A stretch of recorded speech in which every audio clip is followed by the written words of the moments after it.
మేషరాశి వారికి ఈ వారం చాలా అనుకూలంగా ఉంది. వృత్తి ఉద్యోగాల పరంగా, వ్యాపార పరంగా మంచి అనుకూలత ఏర్పడుతుంది. ద్వితీయంలో శుక్రుడు, తృతీయంలో గురువు.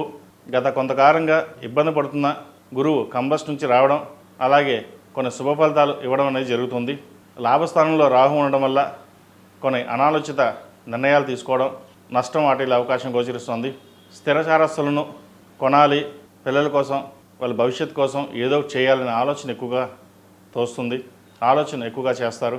మనం ఎలాగో ఇబ్బంది పడుతున్నాం, పిల్లలకి ఎటువంటి ఇబ్బంది లేకుండా చూసుకోవాలి. చదువు నిమిత్తమే కావచ్చు, వివాహమే కావచ్చు, పై చదువులే కావచ్చు, ఏదైనా సరే వాటి కోసం ఎక్కువగా కష్టపడాలని ఒక స్థిర నిర్ణయం తీసుకుంటారు.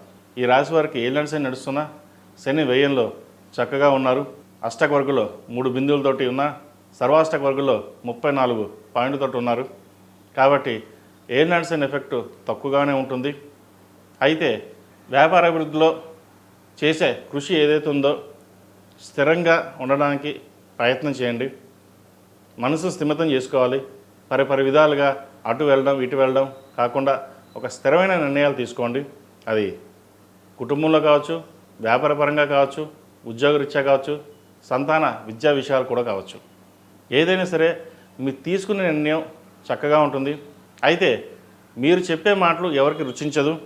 మనం స్ట్రైట్ ఫార్వర్డ్గా మాట్లాడుతున్నారు, ఏం మాట్లాడినా సరే వక్రించే మాట్లాడుతున్నారు అంటారు. కానీ మనం మాట్లాడేది కరెక్ట్గా మాట్లాడినా కూడా తీసుకోలేని పరిస్థితి ఉంటుంది. కాబట్టి ఎవరి గురించి పట్టించుకోకుండా మీరు గురించి ఆలోచించండి. మీ కెరియర్ గురించి, మీ కుటుంబం గురించి ఆలోచించండి. తద్వారా మంచి ఫలితాలు ఉంటాయి.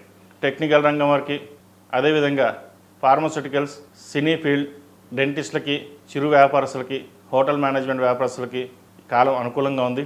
సప్తమాధిపతి అయిన శుక్రుడు ద్వితీయంలో ఉన్నారు. కుటుంబ పరంగా రావాల్సిన బెనిఫిట్స్ బాగుంటాయి. అధికంగా ధన సూచన కనిపిస్తోంది. భాగస్వామి వ్యాపారాలు కలిసి వస్తాయి. భాగస్వామితో ఉన్న విభేదాలు ఏవైతే ఉన్నాయో తొలగిపోతుంది. కుటుంబంలో మంచి వాతావరణం చోటు చేసుకుంటుంది. అదేవిధంగా ఈ రాశిలో జన్మించిన స్త్రీలకు వృత్తి ఉద్యోగాల పరంగా, వ్యాపార పరంగా సానుకూల పరిస్థితులు గోచరిస్తోంది. చేపట్టిన ప్రతి పనిలోనూ విజయం సాధిస్తారు. కష్టే ఫలైనట్టుగా కష్టానికి తగిన ప్రతిఫలం లభిస్తుంది.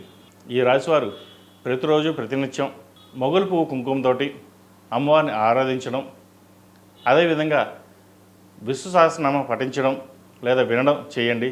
మంచి ఫలితాలు సంప్రాప్తిస్తాయి. ఈ రాశిలో నిర్మించిన వారికి కలిసి వచ్చే సంఖ్య 2, కలిసి వచ్చే రంగు ఎల్లో. ఏదైనా పని మీద బయటకు వెళ్ళేటప్పుడు శుక్రవారం కానీ సోమవారం అడిగిన వెళ్ళండి. మంచి ఫలితాలు సంప్రాప్తిస్తాయి.